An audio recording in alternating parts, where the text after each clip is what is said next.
guys, it is April from Getting Hugga With It. I am back with another rendition of If You Like This Book, Then I Think You'll Like This Book. So let's get into it.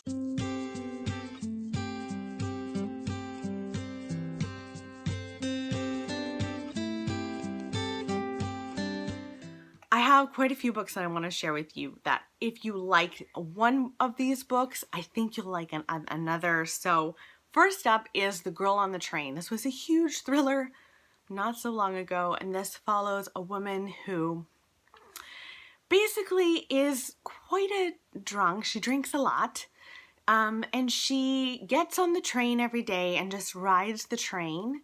When she's on the train, she sees this couple frequently enough, and one day she sees something kind of terrifying that happens with this couple, and she dives in and needs to know what has happened. I think that if you liked The Girl on the Train, then you should give Sometimes I Lie a try. In this book, we're following a woman who is in a coma, and she's in a coma surrounded by her sister and her husband, and that is terrifying for her because she believes that her sister or her husband has something to do with putting her in the coma in the first place, which would be terrifying, right? Absolutely terrifying. Now, I think that these two stories are very much connected because we have unreliable narrators.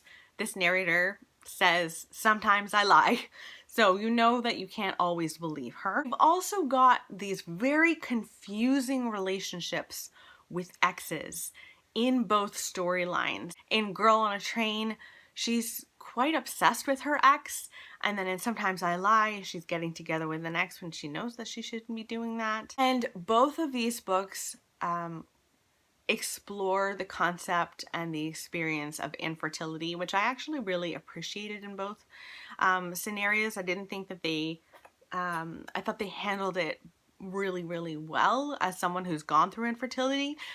So I really think that if you liked The Girl on the Train, then you should try out Sometimes I Lie, which I think I like this one better, if I'm being honest. Next up is Sadie. Sadie is a YA thriller about a young girl named Sadie who finds out that her sister has been murdered, and she goes after the killer.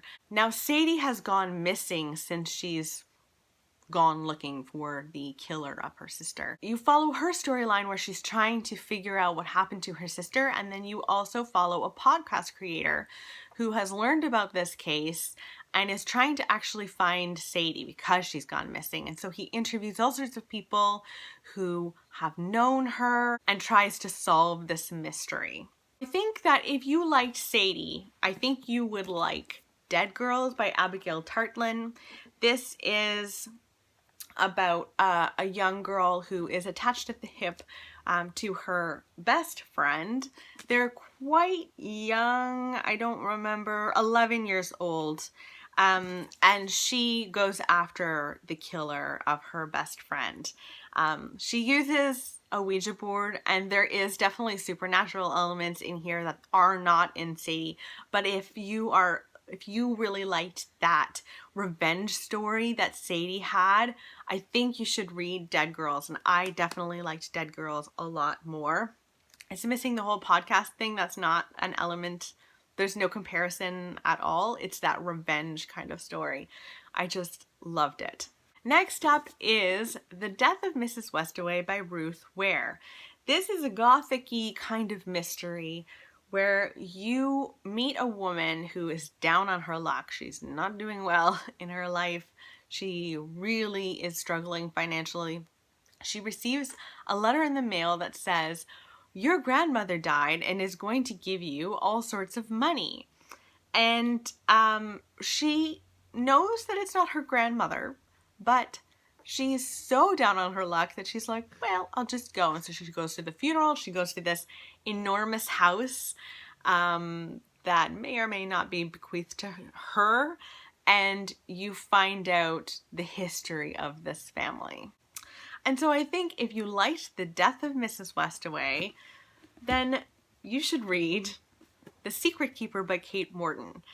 I know that these are very different. this I think often gets put under the thriller category, which I do not think it is. It's much more mystery than thriller. And Kate Morton does like cozy mysteries that are always historical fiction as well. Secret Keeper follows Laurel. She witnesses a really shocking crime when she is 16, revolving around her mother, and she doesn't really talk to her mom about it until she's many years have passed. So her mom is now 90 years old and she's ready to discover what actually happened in her mom's past.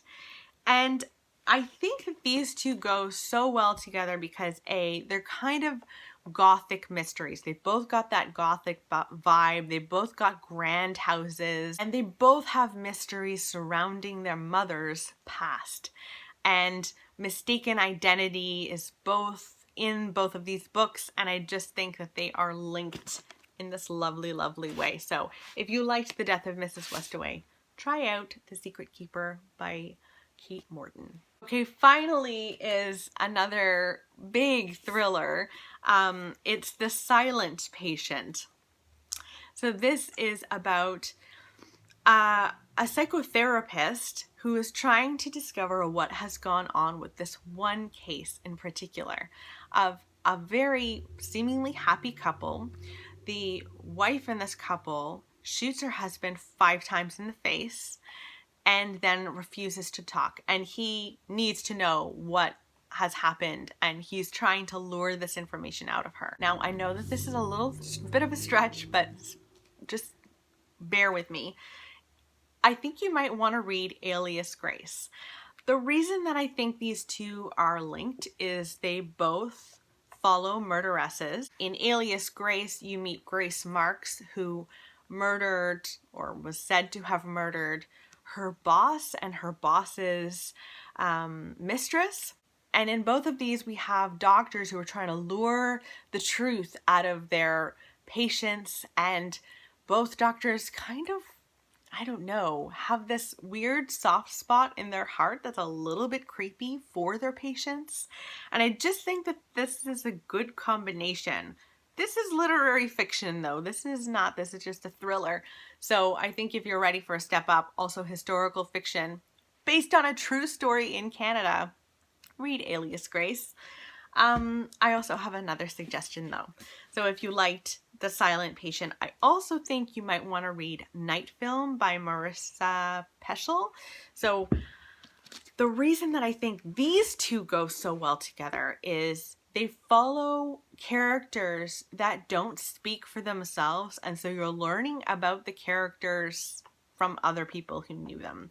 In Night Film, we follow these people, this group of amateurs basically, who are trying to find out what happened to this horror film director's daughter. She died suddenly, and it's ruled a suicide, but they think that that can't be true.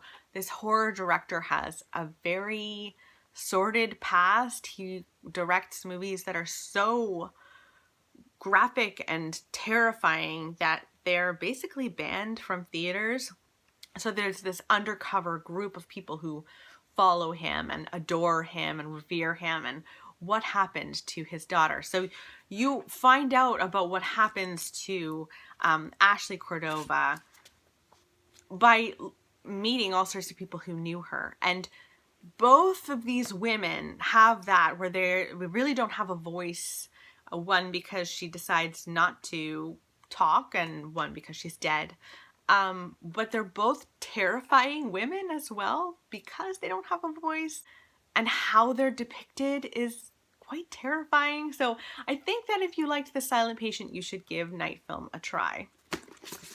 So those are all of the books that I had to recommend to you. I really love doing this kind of video, and it takes me a little while to like curate a list, but it's really fun. So let me know in the comments below if you've read any of these and what you've thought of them, and I will talk with you soon. Bye guys!